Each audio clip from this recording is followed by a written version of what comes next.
Welcome to Coast Vue, the show that every single day celebrates the men and women who are making coastal Mississippi such a great place to live, work, and play.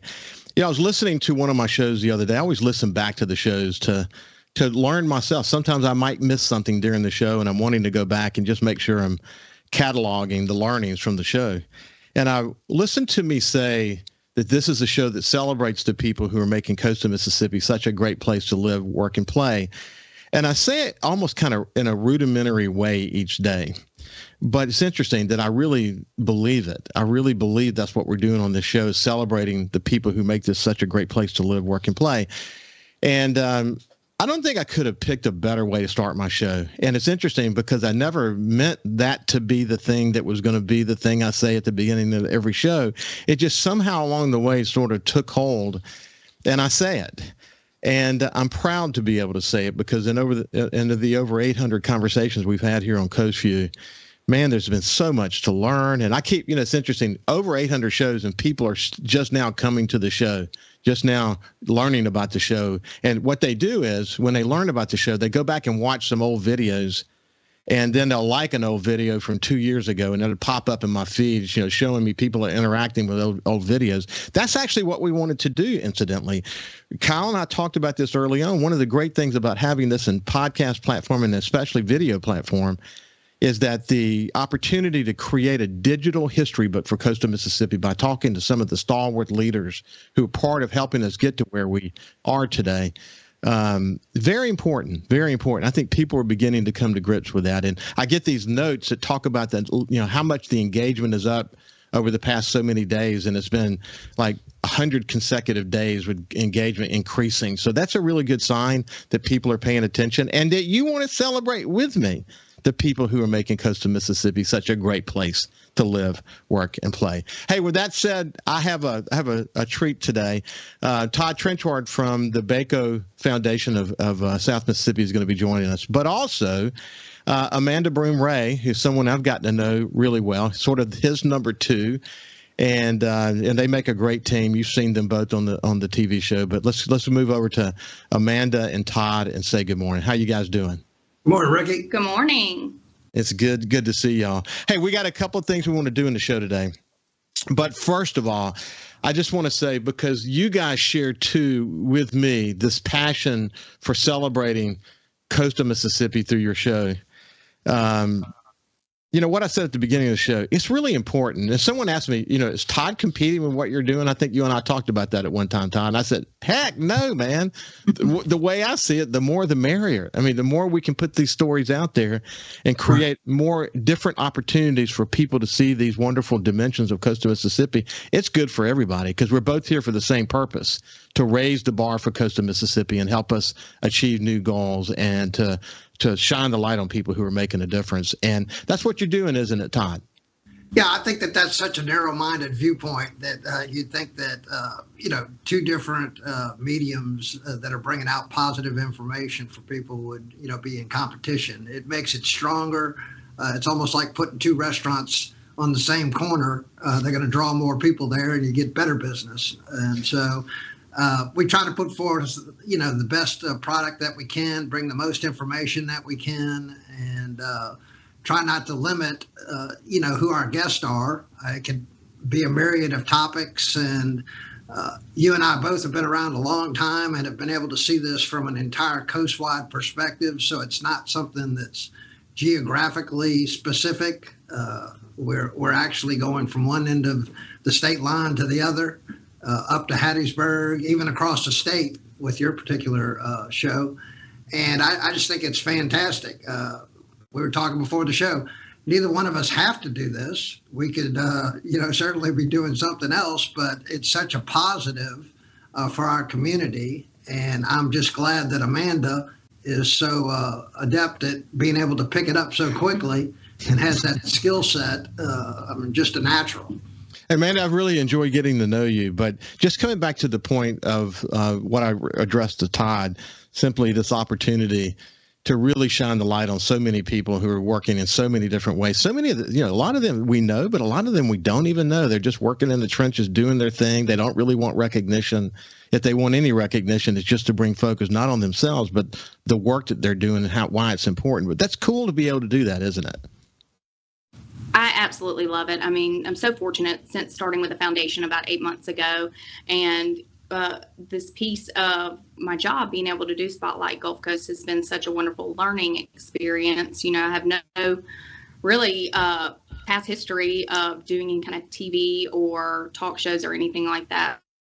So this has definitely been a new experience with working with the foundation, with not having any past history of doing talk shows, TV shows. I mean, I've done a couple little news interviews for the YMCA, but it's been a wonderful experience. I did it scared. Todd just threw me in there one day and said, "Here, I want you to host this segment." Scared to death. This was very new with the foundation, but I love it. It's been great. I've gotten to meet a lot of wonderful people, a lot of local leaders in the community, including yourself, which has been amazing. And without being in this position and my job at the foundation, I don't even know we would ever cross paths. So it's been great. It has been good. What's interesting, and you've been able to be the recipient of this, but there's a sort of a principle at the Bacot Foundation that, yes, you bring money in and you distribute money to where the needs might be. But this overarching principle that is probably even more important, and that is that it's about bringing community leaders together and planting seeds, and you don't know where those seeds are going to go. So when someone like you is new to a position like you have today, you're able to come in and connect to that pretty rapidly. It's not just through your show, just through this driving principle of the Bacot Foundation to have relationships and build relationships. And you've been a benefactor of that. But, your experience with United Way and YMCA, and I was really interested in your Dolly Parton Imagination Program, time. We're big Dolly Parton fans. But you've got a lot in your background. And, you've learned a lot, too. You gained perspective, too. You've been back on the coast for 4 years. But, in the time that you were away, you learned a lot about other communities, and you're able to bring sort of that perspective back to coastal Mississippi, aren't you? Well, I appreciate that. Thank you so much. And definitely we've moved around a lot with my husband's job in the Coast Guard. And nothing's like the coast, the Mississippi Gulf Coast. It's just one of a kind. There's so much opportunity for growth and economic development. And there's so many leaders, young leaders, older leaders. It's just a wonderful place to be, and I couldn't be more fortunate to be back here and to raise our family here and just to be here permanently. I'm really excited. Listen, if I go to my Nike app, I've run over 1,000 miles. But if we were to go to your Nike app, you probably have run 100,000 miles. I don't know. But you've done 100-mile ultra marathons, and where did that come from? So, goodness, I started running probably about 15 years ago. I actually had a boyfriend of mine in college that passed away in a car accident. It was drinking and driving, and he's from the Gulf Coast. And after he passed away, I really healed myself through running. I mean, running is something that was just very special, sacred, spiritual to me. So that's really how I started running one day. And my parents, they're funny. They call me Little Forrest Gump because it was just like, I'm going to do what I was I'm going to do a half marathon, then I'm going to do a marathon. And then I got introduced to the whole ultra marathon community and just never looked back. And I've ran over 40 ultra marathons. I've got a 52-mile race that's coming up next weekend in Franklinton. And then in March, I have a 100-mile race. So it's something about being out there and pushing yourself, mentally, physically, spiritually to the limits. When you think you can't go on, being able to complete something like that, you really can do anything you put your mind to. I'm a strong believer in that. So it's really taught me a lot of life lessons too, with my career, my personal life, spiritual life. So it's something that's very special to me. Yeah, I get that so well. I really do. Man, I really do understand that. The thing that comes to mind for me when you say that about pushing yourself is what we learned about ourselves after Katrina. People that you would have expected to step up didn't because they had all kinds of issues. They might have been on the brink. You never know what someone's going through, right? And then something like Katrina happens and suddenly they collapse. Other people stepped up in amazing ways, but I personally found myself many times thinking, how in the world am I ever going to find the strength to not only recover myself and my family, but to help this community survive. But an ultra marathon, my God, 100 miles of running, my longest run is maybe 10 miles. I've never been a marathon runner, but the reality is that's incredible. And you have to dig so deep, man. You have to dig. You have to be, Forrest Gump, and just start running and never stop. It's amazing. But you do learn a lot about life and about coming forward in very tough situations and adversity, and learn a lot about resiliency. Anyway, hey, when we come back, we're going to continue our conversation with Amanda Broom Ray and my friend Todd Trenchard from the Bacot Foundation of South Mississippi. We'll see you after this. Welcome back to Coast Vue. I have my friend Todd Trenchard from the Bacot McCarty. Excuse me, but it's not Bacot McCarty. I said I wasn't going to say that again. They have a new name, Bacot Foundation of South Mississippi. And his really able number two, Amanda Broom Ray, who I've really enjoyed getting to know over the past few months, and someone I have a lot of respect for. But it's interesting, the conversation we were having before we went to break, it causes you to get a little philosophical about how deep all of us had to dig after Hurricane Katrina. What an amazing opportunity to find out the power of the human spirit. And even though you weren't here on the ground after Katrina, to say what you said about digging deep and coming back from your boyfriend's death, and how you use running to sort of find your own level of resiliency in your own soul and your own humanity. It does help you, doesn't it, Amanda? Oh, absolutely. I mean, it's so important, and it's helped me get through so many challenges and things that have happened in life. So it's really something that's special to me, teaches me so many things. It improves my work ethic, my, being a mom, everything. I mean, it's something that is very special. Twin boys. Mm-hmm. You got your hands full. I sure do. They're wild as can be. How well we know. I've got 4 grandkids between 1.5 to 2 is the youngest, and the oldest is 7 or 8. And Ann will kill me for not knowing the exact ages, but they grow up so fast. If you don't concentrate on it, you forget that stuff. Mm-hmm. But it's so, man, you're talking about bringing clarity to your life. You get a good sense that a lot of the stuff that we do personally doesn't really matter, except the generational stuff that we're doing that they will benefit from. Todd, so you guys have been really busy. I mean, there is never a dull moment in the Bacot Foundation. Kind of give me a sense of, what's the latest? Well, what we've done is we've expanded across the coast. Of course, wanted to change the name, saying that we are representative of the entire coastal region. But we've set up advisory boards, one in Gulfport, one in Ocean Springs, and one in Pascagoula, and enlarged our board so we could get a little more feedback to how we can all work together. I think that you've mentioned that on several occasions. This is not something that's supposed to be geographically specific to downtown Pascagoula. We got to figure out how we can make this whole coast work together. And if we can just connect some of those dots, it'll start doing that same thing with others. You bring some people like Brandon Elliott or John Carter from one side of the coast and team them up with, a Joe Martin over in Pascagoula. And we start learning what works for each community. It's what we've done for 20 years. And like you said, it's a unique organization.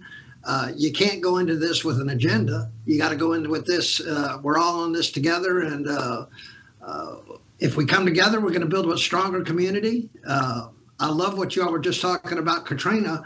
Katrina did make us stronger because it started getting us to look out of our silos and into this macro view of the coast, and bringing leaders like yourself over, George Slogel over to talk in Jackson County is where I got this idea of, hey, there's a lot more than just listening to what I'm hearing every day over here. And I think that coastal tourism commission that they've put together, the Gulf Coast Business Council, bringing people together is very enlightening and very rewarding in the long run, as long as you don't have a personal agenda. Yeah, the business council came directly from Katrina. The regional tourism effort was a major recommendation of the committee after Katrina. But yeah, you're right. I mean, the opportunity to see the big picture. I had the opportunity recently to speak to the Leadership Gulf Coast class, and I was really impressed. I mean, this is true of all the leadership programs that are taking place now. That it's not inwardly focused anymore. It's really regionally focused. It's certainly to the extent that there is if a leadership program is in a particular place, that certainly is a part of the conversation. But how that place fits into the bigger picture, you have a growing number of people who get that. So whether it's the Hancock County Chamber or the Jackson County Chamber, the Gulf Coast Chamber, the Business Council, they're all focused on sort of we are stronger together. We each have our very unique characteristics from our communities, and that's what makes Coastal Mississippi so special. But it's the accumulation of these special places that ultimately make this such a great place.